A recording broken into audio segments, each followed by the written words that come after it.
Hello. Welcome. Thank you for being here tonight. My name is Courtney Blankenship, and I am the director of the Music Business Program here in the School of Music at Western Illinois University. So thanks for being here tonight in Recital Hall. A few logistics. Some of you might be here as part of a class, and if you are, please see me afterwards. I have something to give you that you will want.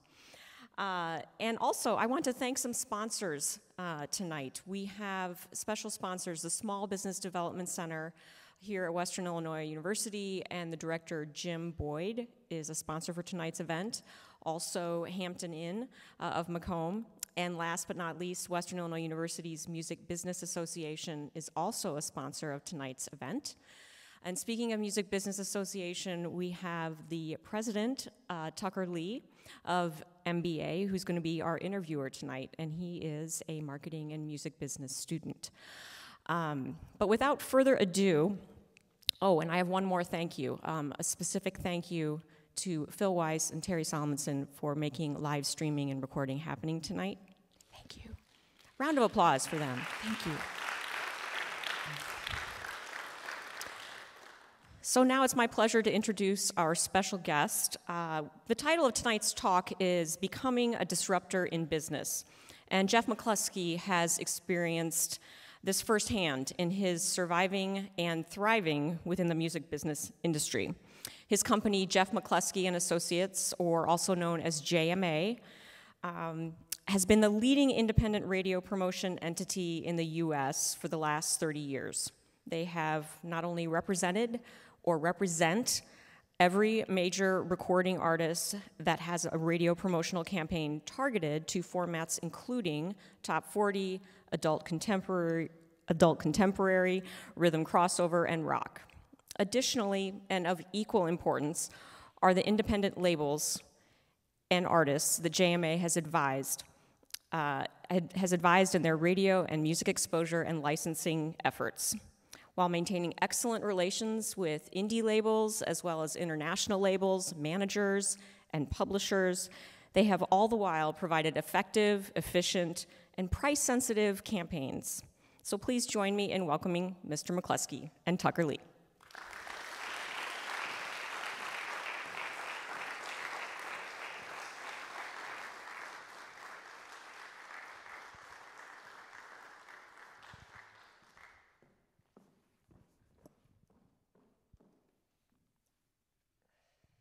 Hi, everybody.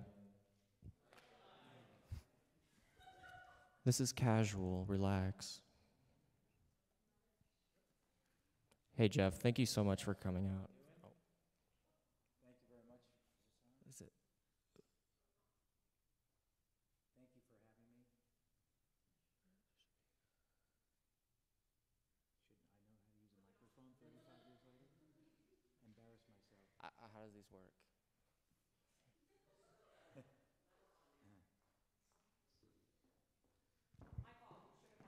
Technical difficulties. You're on. Well, good evening, everyone, and thank you very much, Courtney, and thank you to the students in particular. I'm honored to be here. This is about one of my favorite things to do in life these days, is to interact with, young professionals, young students who are interested in a career in the music industry or not, other industries. But, I'm just thrilled to have the opportunity to speak, answer some questions, and maybe get to meet some of you afterwards as well. Thank you so much for coming out, Jeff. We really appreciate it. So to start off, we know you're successful in the industry, as Courtney announced when she was introducing you. So my first question for the evening is, how has a failure or an apparent failure set you up for a later success in your career? Do you have a favorite failure? I have a few favorite failures, but Jeff Bezos from Amazon, who is interviewed often, of course, likes to say, if you haven't failed 20 times, then you're not really in business.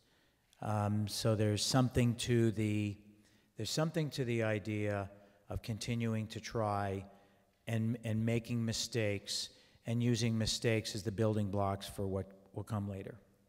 And I also like the statement, I may have failed, but I'm not a failure. So with that being said, I've had a couple, serious disruptions in my business life that have led to something much more rewarding after. I lost a job in 1981 when I was working for Columbia Records as a regional marketing representative, and I did some independent consulting work, figuring I would get another job similar to the one I had. And a year went by, and I interviewed for a couple of different positions, and I did some independent freelance work.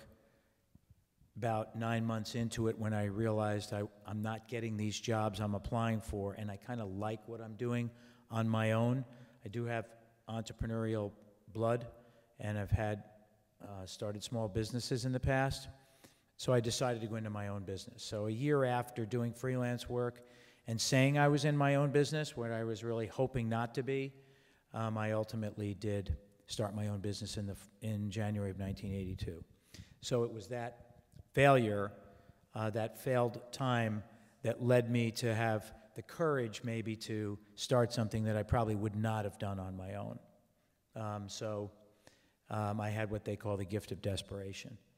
So there have been a couple of other times, actually during the course of the length of our business career, our company has been known to do, we're the known entity for radio promotion in America for the last 35 years.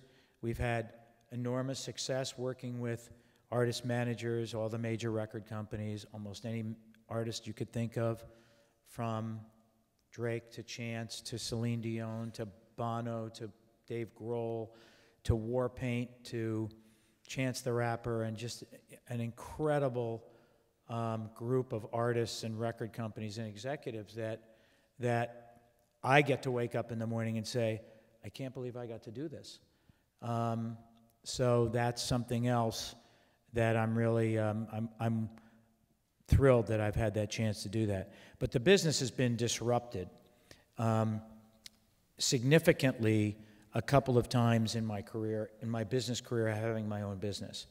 The music industry was completely disrupted in the dawn of the digital age, as you all know, in 1999, when the record business was at its peak, and it was a $30 billion business, or $40 billion business, and Napster and digital music, which the record industry didn't know how to interact with or deal with.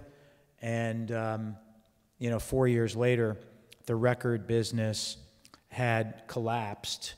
File sharing was rampant, and not because the man thought that young people like yourselves were out to steal music, because it wasn't the case. There was no legal way to download music and pay for it.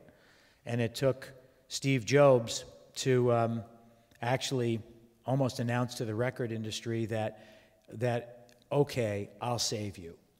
I will, and with the iTunes Store, the beginning of music that was paid for, started the next chapter. But the record industry itself lost, along the way, about 70% of its revenue due to the change in digital technology. And the record business, as it was, never recovered until 2016, when streaming, the next chapter of disruption, actually really took hold. So I'm thrilled the fact that my major customers, those who manufacture music, 2016, 17, and 18, are growing 15 to 20% a year again, and the major record companies are healthy, hiring, adding, signing artists, developing artists, and it's incredible to see that the health of the industry is on such an upswing with some of the major analysts, Mark Geiger from William Morris, for example, one of the largest music agents who predicts a $100 billion business in the next 5 years. So one other thing on that that's on the failure or disruptive change, because during that time, when your customers are failing, you will fail with them. When the customers are losing business, they're going to cut services and they're going to cut fees. So for me, I would say thank God that I think we did a good enough job that the people that we worked for wanted us to stay in business, liked doing business with us, and we're basically, Jeff, we're going to cut you 50%. You can take it or leave it.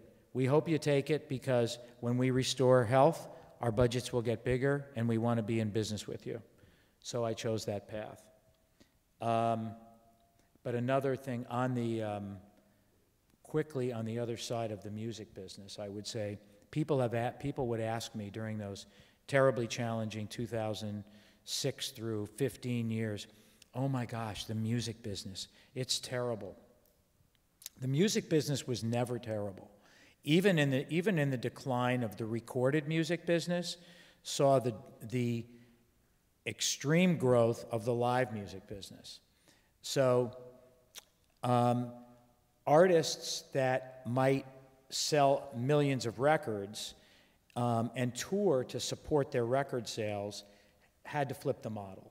They had to tour in order to make their money and could promote a record or promote a song.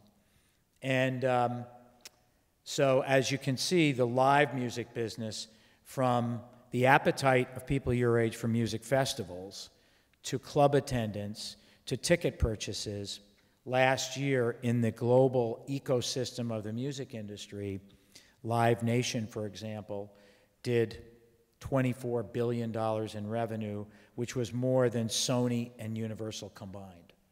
So on a global basis.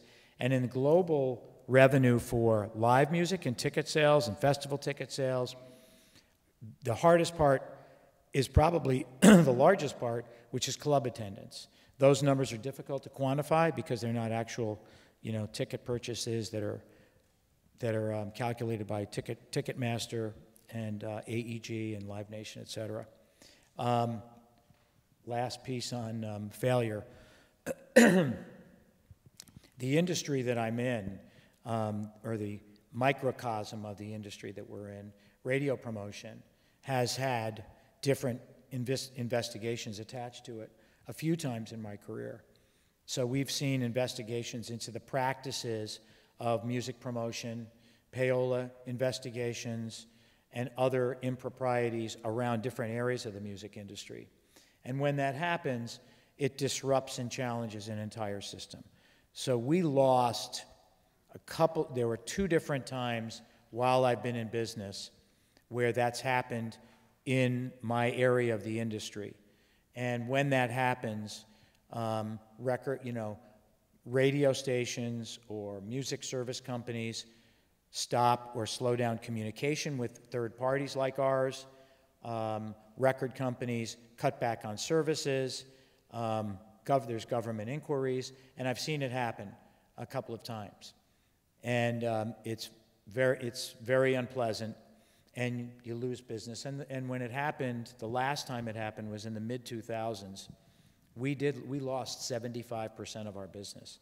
And I had 50 people in 4 offices, and I had to learn how to accept a failure time by understanding, or first coming to the conclusion that I'm good at what I do, my customers appreciate what I do, this too shall pass, and I'm going to stay in this, and people that are not serious about what they do or the quality of service will go away, and we will be here. I would say being the last man standing isn't always the place you want to be, but I felt it was. And now our business has grown again. We're on the upswing. We have hired in the past year. We've grown the company again to a small degree. I've had to learn how to be a businessman that can cut costs and go from 50 people to 10. I've been able to learn and enjoy growing again after serious disruptions, and knowing that that we are very good at what we do. We've adapted to the times. We don't just do radio. We are very involved with streaming services, digital platforms, film companies, et cetera. But failures and disruptive chapters can be very humbling. They're also very teachable moments, and I think that at least sitting here today, I have a nice small business today. I had a business that was 5 times bigger in the year 2000, but I'm thrilled with where the business is today. I'm thrilled to be where we are, the opportunities that are ahead of us, and the fact that that we have that, that we've morphed into also a teaching institution where we have a intern program. We've launched 100 careers, and I probably answered more questions than one. Yes, you did. No, you're fine. That's great. One of my other questions, which I guess you kind of already answered, was during those disruptions when you felt overwhelmed or you're losing focus, what specifically helped you get back on track? Just waiting it out, or, I mean, you obviously were making decisions business-wise, but like mentally? Well, we kept our head, we were good at keeping my head down. I did, one point, in the most difficult time, 2005, 2006, I went back and got my MBA. I wanted to get in. I had been around some different private equity firms, financial institutions, because I couldn't help being around them when business was so good, because they would want to know who we are and what we did for possible investment purposes. But I wanted to learn more of their side of the business. I'm very good with music, and I'm a relations person, but I didn't understand the finance and economics and business side as much as I wanted to. So I went back to Kellogg at Northwestern to learn that. So that was, a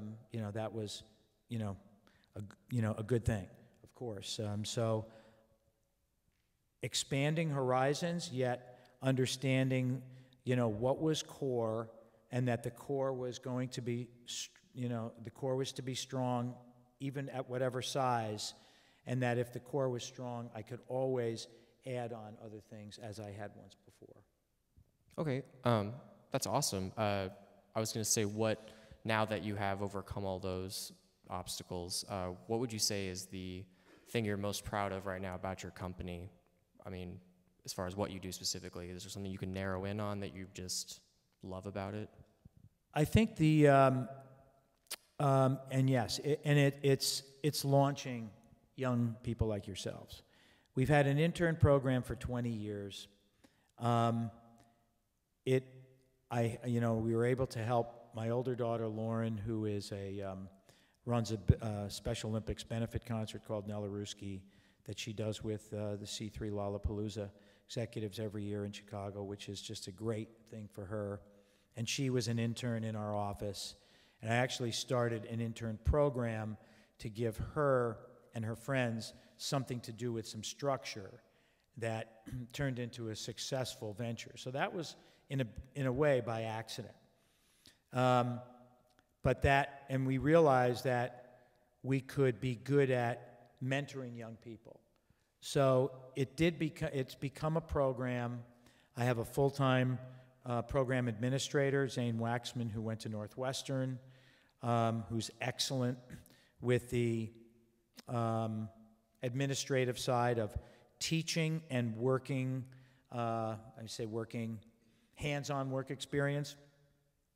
So 3 times a year we have a fall semester, a winter semester, and a summer program. And now that we're 20 years in, I can say there's 100 people that have been through my intern program There's 5 presidents of companies, and there's a number of executives and entrepreneurs throughout the industry that came out of my office. And so that's definitely what I'm most proud of. The students that are there today, Johnny, Emily, Frankie, and Jeremy that just became my assistant, and those who have been through the program that I'm committed. When they come in and work 3 months for me, and they get an immersion experience, they are taught and mentored, and then I consider it my responsibility to help them from there. And we've placed at least 3 in the past year, working on a couple right now that I know will be successful with, because the woman that I'm working with right now, she's a superstar. She's a customer relations music superstar. We just, it'll be the right position over the next couple of months, and some of them I keep on. Ryan Carey, who runs my Nashville office, came out of my intern program 10 years ago. I went to Xavier University in Cincinnati. I'm proud that I'm the only job he's ever had, and he, has learned promotion, business strategy, artist management, now runs Nashville for us. So there again, I've given you a long answer to most proud of the We Launch program, helping young people find their way into the business. By the way, there's certainly a fair amount of that is helping people come to the conclusion that it's not the business they want to be in, and that's fine too. But if they're with us next summer, they'll go to summer camp in Peoria, and they'll go to Bonnaroo University, and they will hang out with artists and managers and get lots of free concert tickets and lots of free lunches, but they'll learn a lot and understand basics of a lot of areas of the business, and they'll also interact with artists, managers, record company presidents, agents, because they'll either be on field trips to visit them, Skype calls, phone calls, so that's what we do. What are you looking for in those candidates, those people you hire as interns to come work for you, specifically? I think we, Zane, Jake Deneen, Ryan Carey, myself, I think I just have a good instinct for somebody that appears passionate, humble, hungry, and determined. That combination of things, willingness to learn, and by the way, willingness to teach me too, because we're going to sit in the conference room a couple of times a week at least, and we're going to talk about the music that you found and where you found it, and how you consume music, and what tickets you buy, and what artists you like, because I learn music consumption habits for today's millennials directly from you, because I sit next to you every day, and then if they want to waste time, they'll ask me to tell Bono stories, or other stories. But so they learn from me, because I think I have industry. I have a great Rolodex. I have 35 years of relationships all through the industry, and I have navigational skills.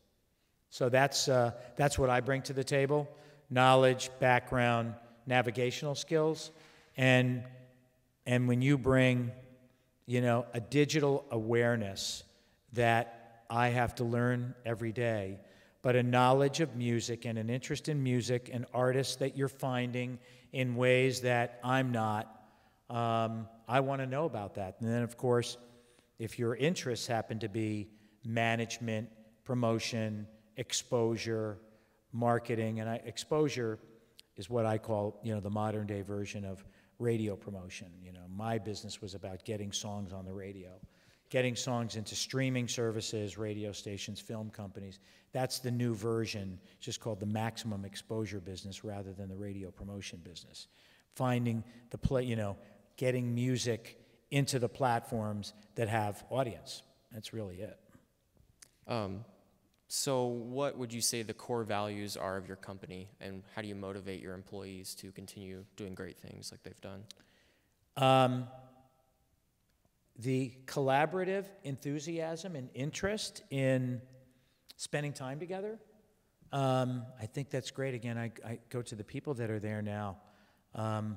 Zane Waxman did such a great job this past summer, you know, a better job than we've done in years.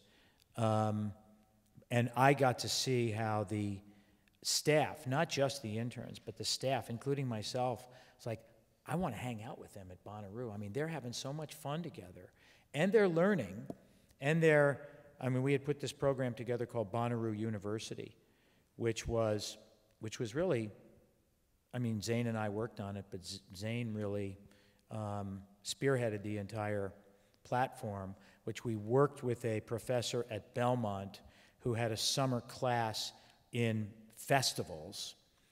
And when the professor, Dr. Stewart, told me about it last May, I said, wow, so you're bringing 20 students in 2 tour buses to Bonnaroo.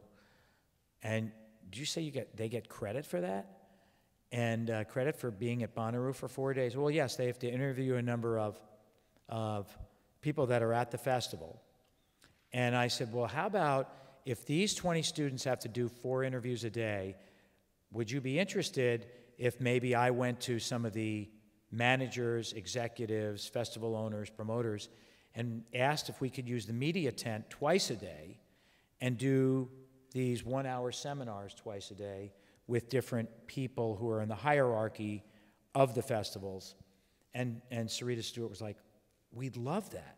And I said, if I do that, can I plug my interns into your program? She said, absolutely. So it was such a home run. I mean, when I sent emails to Ashley Capps and Amy Corbin and Courtney, who manages Khalid, and all these different senior executives, the responses were usually, Jeff, are you asking me if I want to spend time with my consumers? How quickly can I say yes? So it was great. And it got written up in Billboard and Rolling Stone. Again, major success for them. They were grateful.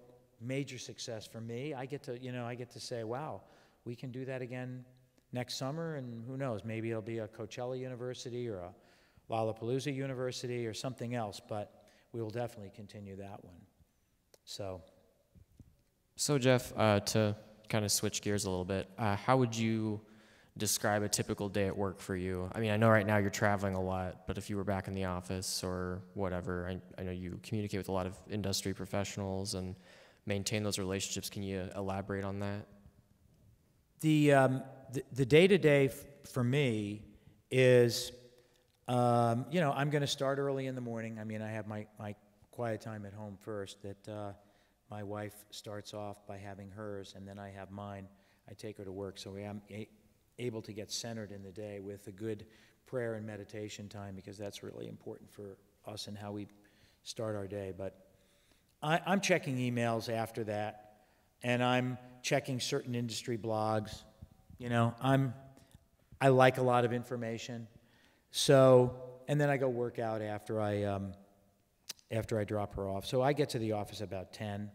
I mean, I'm there till like 8 or 9 o'clock. I mean, so my hours are 10 o'clock till whenever. I take the time I need to with family, but the flex hours make it work. There might be shows on a weekend, there might be a festival. I was at Austin City Limits the past few days, so I spent yesterday afternoon with my wife and my younger daughter, Rachel, who just did a wellness retreat. I'm on the road last night and today, so my travel varies, New York, LA, Nashville, smaller cities where I visit radio stations, bigger cities where I visit record companies, artist managers. I will, early on in the day, I usually sit with the team, and we might at least have some exchange on, okay, everybody, what's up? What are we? If it's a Monday meeting is the one time during the week that we go through everything. We start off with what happened the week before, where there were customers in Chicago or artists in Chicago that we need to review. Who interacted? Who's sending follow-ups? How did we deal with them? And then who's coming up this week? And then what are the priorities for the week for our artist projects that we review and discuss? And then we go around the room. What have you heard in the past week that I need to know about? What industry news, do I need to know about that maybe I don't? So that's everybody, is supposed to bring something to the table that way. I think one of the thing I didn't mention before, in disruption maybe, or that I would say, in failure and disruption, I think it's, learning how to change is obviously challenging for people that have been doing something for a long time. Now, so that would say, oh, but Jeff, you've been doing radio promotion for 35 years. Where is radio promotion today, and where is it going? So aren't you afraid to change because you still do radio promotion? Well, we do other things, and we are very involved with the streaming services and other digital platforms. But I think it's important to try to understand when and how to embrace. Embracing change is hard for me. But I would also say that knowing when to stay the course can even be harder.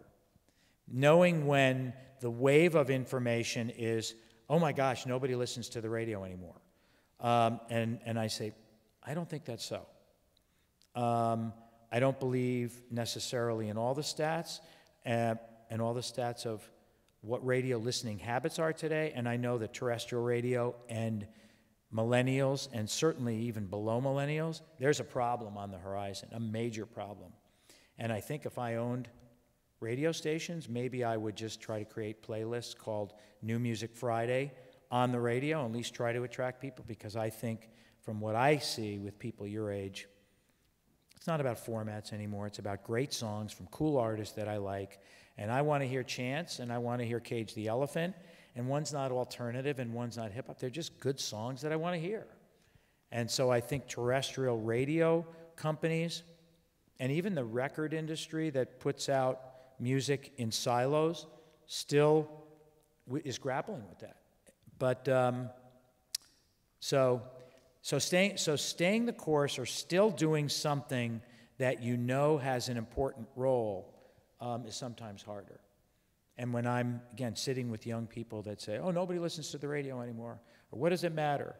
And I say, well, music discovery by young people is a very different animal today than it was a few years ago. And Spotify New Music Friday has challenged Pitchfork, the blog, and every other form of new music discovery. However, when you look, if for someone that wants to be a global superstar, and when you look at Drake, Taylor Swift, the Foo Fighters, The Weeknd, those who have, broken through on massive levels, and to me, massive level means consistent #1 songs that stream in the billions, like Drake does, or when you see global, multiple arena tours, and that's when Drake is doing 3 sold-out United Centers in Chicago and headlining festivals. That's a global superstar, and that only comes, and has only come, to those who are at the top of the food chain at terrestrial media also. So it's been fabulous that Chance the Rapper has done this incredible job, and his team, of breaking Chance the Rapper as a live artist who gives away his music to sell tickets to get to the most important revenue stream. But I think if someone uses the model of global superstar, of all territories, multiple sold-out arenas, sold-out festivals, #1 songs, streaming billions, I mean, take a look at who's done that. And it's only through the major record companies to this date that that's really happened, and those are the artists that have done it. And I mean, I'll put Imagine Dragons and Ed Sheeran in there, but it's pop and hip-hop driven, because pop and hip-hop have taken over rock music as the most consumed music. Festival owners are the Lollapalooza guys, the Coachella people, are obviously looking at that saying, wow, Bonnaroo was rock bands. Lollapalooza, rock bands. If I want, but if I want to sell 100,000 tickets, I need Post Malone. And who am I going to have next year? Should I have Is it going to be Bass Nectar, Diplo, Zed, or is it going to be Kendrick Lamar and Travis Scott? So I know I can, I like all kinds of music. I know when I saw Post Malone at Lollapalooza, there were 50,000 people in front of that stage. I mean, it was the biggest, I think it was the biggest crowd I've ever seen at Lollapalooza of people towards one artist. So. Awesome. Thank you. Yeah, that's a trend that I'm seeing a lot of. I mean, everyone I talk to, the first artists they talk about are pop or hip hop. There's not really much talk in the rock or anything like that. I saw Paul McCartney the other night. What'd you say? I did see Paul McCartney at ACL. Oh, and cool. The people from C3 that book ACL did tell me, Houston Powell said to me that booking Paul McCartney moved the needle for excitement and enthusiasm of the audience more than any other artist. That Paul McCartney had the unique ability to gain interest from teenagers all the way up to 55 and 60-year-olds. And he said that one artist had the ability to move the needle for every component of their audience. That's incredible. Question just about that. Everyone's switching over to streaming and things like that. As you're dealing with other industry leaders, what's some of the biggest mistakes you see them making in that adaptation or that lack thereof? Like, what are the biggest mistakes you're seeing? You know what? I don't know. I guess you would say that, a certain amount of artists held back their catalogs from streaming for a long time. Some of the heritage rock artists did. I don't know that it matters now. By the way, outside the top 50 streamed songs on Spotify, and I actually have people stick around. I mean, I have all the stats you can think of, and I can actually be happy to tell you where to find certain stats on a daily or weekly basis of any area of the music business, which most of that is searchable for consumers. So it's pretty interesting what you can find out there. But so from a mistake standpoint, I think it's universally on board. Oh, I know what I was going to say. The top 50 stream songs, and are pop and hip hop, and there's 4 or 5 Drake and 3 or 4 Post Malone and Travis Scott, as you know. And Imagine Dragons has done an incredible job because they probably have 2 or 3 in there. Taylor Swift still does, and Ed Sheeran does. And Ed Sheeran sold out 50,000 tickets in Nashville the other night at Nissan Stadium, and it's not even a band. It's one man. So I think that, the best thing to say about that is that, and the most important thing to say about that, is that great songs, marketed well, make an audience respond. I guess I should probably just go home right now, because that's it. Great songs, and properly marketed. Because I guess if you said, well, are there any great songs that have never seen the light of day, that have never really made it on the radio or got, probably so. It does take marketing. When a good friend of mine teaches at Berkeley, said to his class last year, he said, by the way, ladies and gentlemen, there are 200,000 people that are going to release records in the next few months. There are only 20,000 people that got record deals 20 years ago.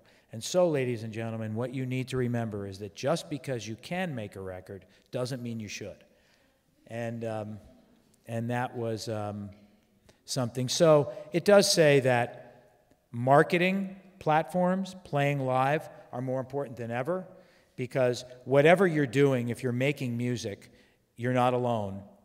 And obviously Spotify, Apple, YouTube give you the platform to upload your music, and then it just becomes, how do you separate it? How do you get people to notice who you are?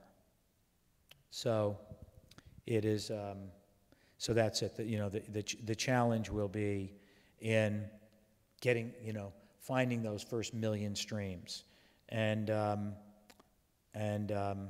so it probably means that got to do another tour of club dates, and then come back and you got 12,000 more streams. Well, got to do another tour of club dates, and it's very hard work, very hard work. I have a younger daughter, Rachel, who put a couple of records out when she was 15, 16, 17, a couple of pop records. She was actually very good, and she got a song in a Disney film. She had a song called Secret Crush, which was in a Disney film called The Prom. And at one point when she was in college, she said to me, "Dad, I'm good." And she said, "But I'm not that good. And I'm going to take a different path, and it'll be my hobby, and I'm going to go into the fitness business and wellness retreats." And that's what she does now, RachelRecharge.com. If you want to go to a retreat, call Rachel. But so my older daughter, Lauren, is in the music business. She has her event, Nella Ruski. She works for CAA in Nashville. She's 6 years into her career in the music industry. She's got a great ear for music. She's a great networker. I think that's my strength, too. My two strengths are I have a good ear for music, and I love people. I love to network. And I hope that those will always remain, I hope. We can communicate through email and text. They are great sales tools for sales forces. A promotion force or marketing force is really a sales team. But the personal relationships behind those are, to me, the critical component that really makes it all work. Speaking of your networking, that led me to my next question, actually. So who would you say has been the most influential in the industry to you as an individual and your business practices? I mean, who have you met that has changed your life or made an impression on you that's lasted for a long time? That's a good one. I have a few from different areas of the business. Bono. Our family spent quite a bit of time with U2 over the years. I did a lot of work for U2 for a lot of years, and been to Bono's house and had many discussions with him, but also his team, Paul McGuinness, who was their longtime manager, and now Arthur Fogel and Guy Osiri. But he's a very special person who is spiritually based and incredible musician, obviously great touring band that's still, from 1979 until now, are still top of the game. On an executive level, Mark Geiger at William Morris, who has this just incredible, Houston Powell and Charlie Walker at C3 Presents. I mean, if you're writing names down, if you want to know why, because they seem to me to be people, Daniel Glass at Glassnote Records, they have macro thinking. Any one of those people can talk about a song and then talk about ticket sales in Austin, Texas, and then talk about what's streaming in Berlin in the same sentence, and I can't believe their grasp on information and music. And they're all like that. So I know them, so I get to interact with people like that, which is incredible. Special artists, so creatives. I mean, I was there in the early years. I worked with Bruce Springsteen, Billy Joel, Journey, Aerosmith. When I worked at Columbia Records, they were new artists, so I got to spend a lot of time with them. I went to see Bruce Springsteen on Broadway with my wife a few weeks ago. The one-man show, which is basically his life as he tells it, with 16 songs, acoustic versions. I don't know if there's anybody better than that, as somebody that can do it by himself or with the band, and also somebody who can write, tell a story. Bono's up there, but on a one-man show, Bruce, the amount of songs, the storytelling, I mean, again, and then I have to talk about the Beatles, of course, because I saw McCartney the other night. But it's very different with Bruce Springsteen. He's Dylan, Bono, McCartney. He's a lot of it all kind of rolled into one. I like a lot of indie pop. I mean, well, you're saying move the needle, though. Those who have had a big influence, MIA, interestingly enough, I think she's an incredible wordsmith, beats writer.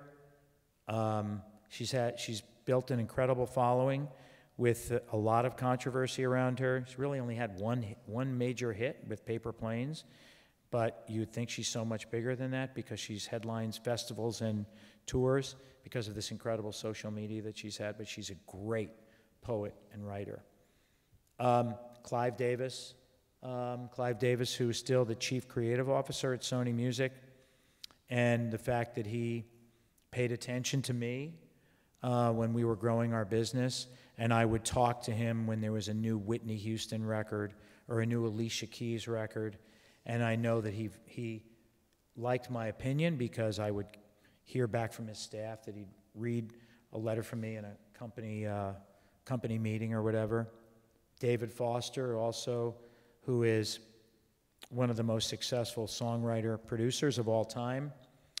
Not well known from the artist side because he is more of the background person, but he's probably 200 million records that have either been produced or written, songs written by David Foster. Everything Celine Dion, Jennifer Lopez, and Aretha Franklin and Andrea Bocelli and Josh Groban and Michael Bublé. That's his area of music, but a very good friend and someone that really has paid a lot of attention to me. So those are, gosh, I hope I'm not, I mean, there's many, many others, but those are people that really made. Jimmy Iovine. Actually, I spent a lot of years with Jimmy Iovine. In the beginning, before there was Interscope Records, I ran some campaigns for him for artists that he managed. So. Awesome. Yeah, that's a lot more people than I expected. Okay. That's great. Really personal questions. Where'd you grow up at? I grew up in Westchester County, New York. Oh, one more on that one. My wife. The best. Absolutely the best. I hope every one of you find somebody, and because I found the best. I grew up in Westchester County, New York, which was interesting because I grew up in Yonkers, which is where Mary J. Blige grew up. Great, in the same town. And Puff Daddy grew up in Mount Vernon, not far from us. But I went to school in the Bronxville school system, which is an upper-class Westchester County suburb. But we lived just on the other side of that. My father worked hard to put us into the best possible school systems and church systems. And then I think he thought that I was getting too big for myself, so I'll send Jeff to high school in the Bronx. And we'll get him beat up a few times, and then maybe he'll get straight. So that's where I had a, you know, it was great to grow up in Bronxville, Yonkers, New York, and but I did go to high school in the Bronx. I did see the other side of the tracks, and I went to college outside of Boston, Stonehill College, which, like this, about the same. Actually, you're probably much larger. We had 3,000 students. But a small liberal arts school, again, being that with me it's all about personal relationships. There were about 15, really 10 guys in my college group, guys and gals. We were the deadheads, and I'm still in touch with them. And I got out of college 15 years ago, 40 years ago, okay. And we're still in touch, and I'm getting the call, hey, Jeff, the Dead are coming to Fenway Park, and where are we going? And so that's why I emphasize the relationship side of things. You know, I guess it's just who we are, who I am. I hope that remains in your lifetime also, because it's so hard. It's so hard for this instead of the personal communication. And, you know, I think I'm fortunate with my daughters, too, that are 28 and 25, that they did grow up with it, but it wasn't yet into its own. So they weren't text messaging at the dinner table. That wasn't a thing yet. I mean, we got them through high school before that. So it's tough. And I know that those with, the psychological and mental issues of young people today, social media and cyberbullying and text messaging and all that. I mean, my heart goes out to you. It's tough. People will type things that they will not say. Yeah, and I'd say that also, though, is what's helped so many artists get where they are, Like, oh, yeah. Without that, no one would know who they were. Absolutely. Unbelievable platform. What was there something where you grew up, or how were you inspired to enter the industry? I mean, what was the pivotal moment in your life that? I played music also, like I mentioned. My daughter Rachel had said. I played in bands. I was okay, but we were never great. The Tidal Waves, the Hangmen were our bands, and then I was like the coffee shop singer-songwriter in college in the folk hippie era of the early 70s in Cambridge, Massachusetts, which was like, Boston, Cambridge, San Francisco. And I was in that. And then I worked at the college radio station, became a music director, was on air. Like the local kind of alternative radio station in Boston, had the idea that maybe I should get an internship. I actually don't even remember how I came to that. I don't even know what internships were. I think maybe people told me, it just means you're going to work for free. You're going to go file records, and that means you're in the door. You'll get a concert ticket once a month. And I did get in, and I saw how the industry worked because I worked in the music department of one of the most important radio stations in America. So I saw artist managers bringing artists in. I saw music, then records, being shipped because I had to file the records. I saw music meetings where people decided what was going to go on the air or not. And I saw that the people on the marketing side, the artist managers and the promoters, through all of these things that I was learning, because you have to learn a lot and bounce around till you find what you're good at. And I remember saying, that's what I can do. Because if I like it, I can convince a lot of people to like it. And if I really like it, then I shouldn't have to convince anybody because they'll see it. Because I'm either singing it or they'll see it in my facial expressions. So the music promotion, again, artist management has a component of that. We've done that too.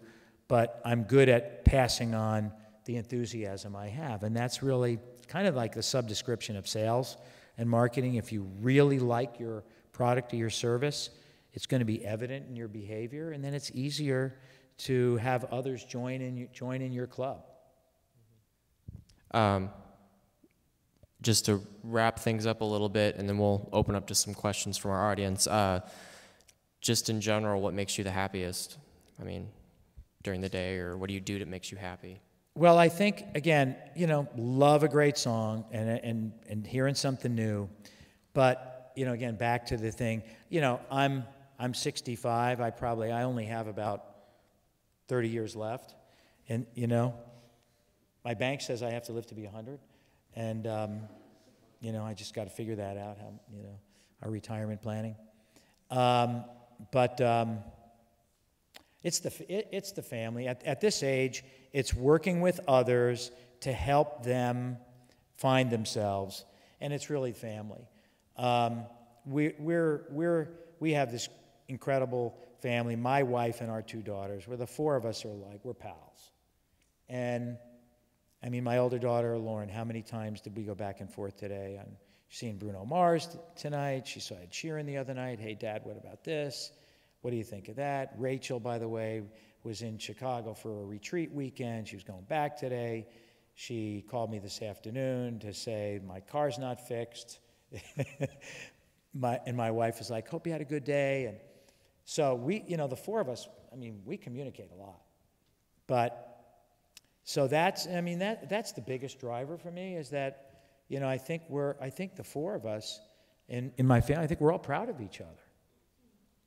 I mean, I guess, yeah, that would probably be the best thing I could say leaving, to have family members, you know, of all ages, very, you know, we love to spend time together, we're proud of each other. And again, it was fine that Rachel decided not to be in the music business because she's found her passion. My wife actually is in the private equity business. She's a concierge at a private equity firm. And she's very good at, my wife is the example, by the way, in the dictionary where you see happy, joyous, and free. There's a picture of my wife. She's like, there was Katie Curry, who was a interviewer with one of the major networks. It was in her book. What she said that her father said about her, and I say about my wife. She was born on a sunny day. That's simple. You know, the sun was out when my wife was born, and it's been out ever since. But you know, we have the health and enthusiasm to pass it on. We love what we do. I think when you love what you do and enjoy doing it, you're probably going to live, I mean, unless you have terrible eating habits or exercise habits, that's the recipe for a long, happy life. And awesome. Thank you so much, Jeff. We really appreciate it. Yeah, round of applause. There's a lot of information.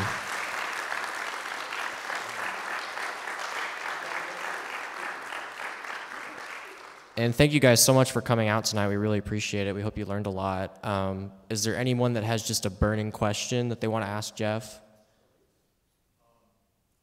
Be loud. In the industry, I noticed like independent artists on SoundCloud per se, like what's the hardest thing about them trying to get signed to a label or just get their music on Spotify or paid streaming services? So the question is, an independent artist who has music on SoundCloud wants to get noticed by a major label and or wants to get that music up on Spotify and other streaming services? Well, the independent artist, you know now that you can upload and you can deal with Spotify directly. You don't have to go to through TuneCore and aggregator anymore. Okay, well, good. Now, good to know that. And I can give you my card afterwards, but you could go back to your dorm room or your home tonight, type that in, you know, Spotify for artists. And how do I, as an independent artist, get uploaded to Spotify? Spotify continues to disrupt a lot of areas of the business, including, I mean, the major record companies that all own a piece of Spotify. Believe me, they're looking behind them saying, is Spotify getting into our business? Are they going to actually become the record company? I don't know. But they're making it easier to level playing fields further. So you can do all that. As far as getting noticed, what I said before, you know, I wouldn't just be so naive to think that the consumers dictate a lot these days, rather than just like radio stations will tell you, radio stations will play the music and you like it or not, but that's all you get. I mean, I grew up in that era, you know. Now, Spotify curators decide what's on New Music Friday, because there are other releases too, and they have their recommended playlists, and then, but for certain curators, the curator, who is the modern-day program director or music supervisor, it still has, then it has to take off. When Rap Caviar had 9 million followers under Tuma Basa, the curator, if he put a song on his playlist, does that mean it automatically is going to stream in the millions? Not necessarily. So, and again, as you know, there's so much music out there. There's been so much music released since we've been here tonight. And we have to, it's marketing, it's finding ways. And there are companies that do this from an independent artist standpoint. So you can hire Used to be able to hire companies like mine to help you get your songs on the radio because we know the program directors and we can help you navigate. We have relationships with people that are busy people that are hard to get to. That's why people like us had jobs to begin with, because a program director gets 300 calls a week and he doesn't have time for them. So who gets through? So we help with access because we have the relationships. So now transfer that to getting streaming activity. There are companies that do streaming promotion that say that they reach curators, Spotify, Apple, etc., and they do. But Spotify in particular and Apple, they want the artist or artist representative to be there, to be the liaison directly with them. So I don't call Spotify, or I don't try to reach them as an independent promoter being hired to work with someone. I only try to make contact with them when I am the sole representative. Either I'm the manager of the act. I don't have a label today, but if I'm the designated representative, because that's who they want to deal with, which is great. That means they want to deal with you. So it doesn't mean that you're going to know how to deal with all that after just 12 minutes of discussing it or 6 minutes of discussing it. And, I'd be happy to have a further conversation or introduce you to somebody else in my office, because we have lots of people that come in, in addition to the major labels and major artists. We have what we call a pipeline. We have a lot of young artists that we're tracking and finding and calling ourselves and saying, hey, I found you on SoundCloud. If you go into the A&R department at APG Publishing or Universal Music Group, it's 25 people scouring Spotify, YouTube. They're looking for anything they can find that, oh my gosh, it's got Bryson Tiller. It's got 1 million streams. Who is this guy?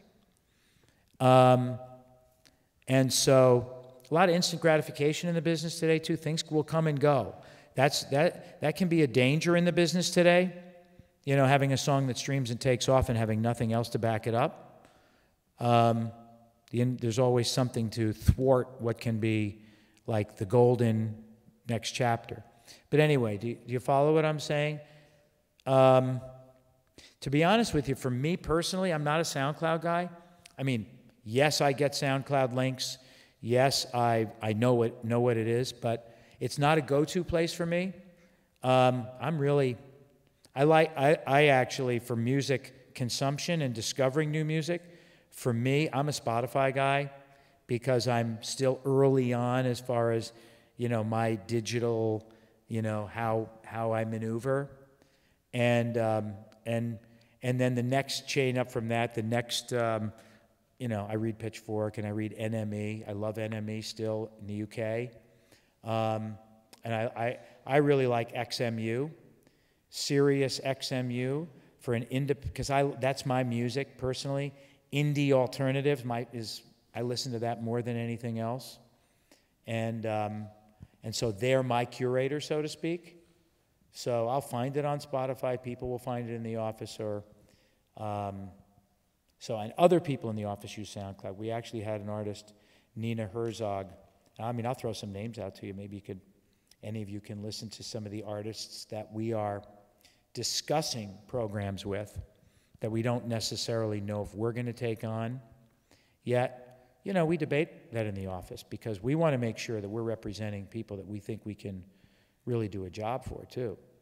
And because the other side for us, if we're presenting music to radio stations or streaming services, I want people to say, "Wow, Jeff, this is really good." Because if it isn't, you don't get too many shots for, "Oh God, here comes Jeff with something else." Boy, that's the last thing we can afford to have. So, do you have something? Is it your music? No. Okay. Oh. Okay. We have another question over here. Hi. Two comments to say about the person over there who asked how to get your music on Spotify. It's an app called, not an app, it's a website called DistroKid.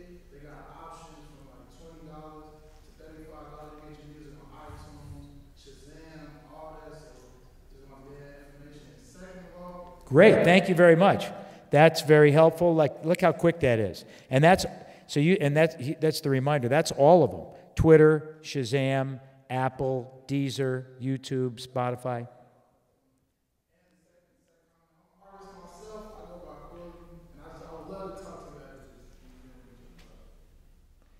What's your name?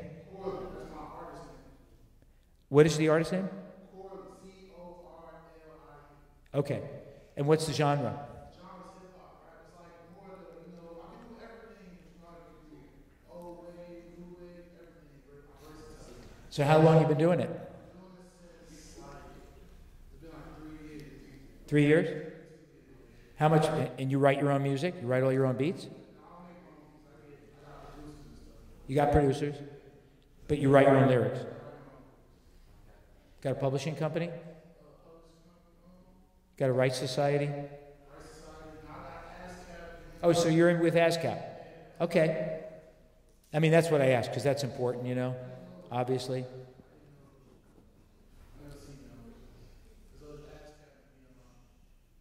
Oh, because you're with one or the other, not both. Okay. They have a lot of tools to help too, By the way, I think that's common. Those are giant societies. If you write songs, you'll join either ASCAP or BMI. There's a third one called CSAC, which is invitation only. With ASCAP, you can just upload your music and join ASCAP. These are what they call PROs, performance rights organizations. And if you're an ASCAP or BMI member, look, there's 700,000 members in each organization. They have great services, but they're not easy to get the attention of the people that work there. You have to show them that you're dedicated to using their services. And if you work the BMI people and you're a BMI writer, you might play the BMI stage at Lollapalooza or ACL, or go on the writer's retreat to Florida or Hawaii. Or if you're an ASCAP writer, you might be invited to write with other big writers at the ASCAP Music Expo. But those organizations were basically created to help you collect your royalties for radio airplay and other media usage of your music, which is great that they exist, because you never know when songs are pirated or songs are used in commercial without authorization. And they have tracking technologies.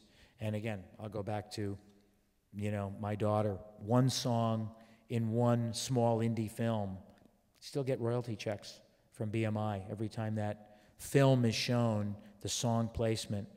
So, and that's like, those are $50 checks once, a couple of times a year. But I know someone that wrote some of the biggest rock songs of all time.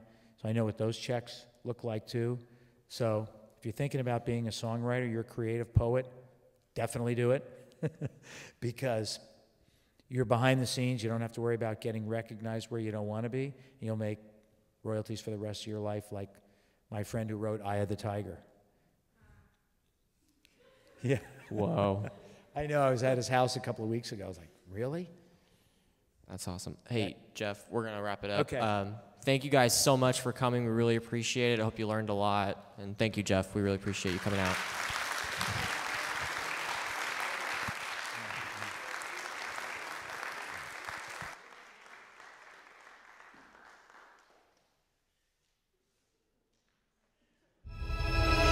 Taking me home, taking me home.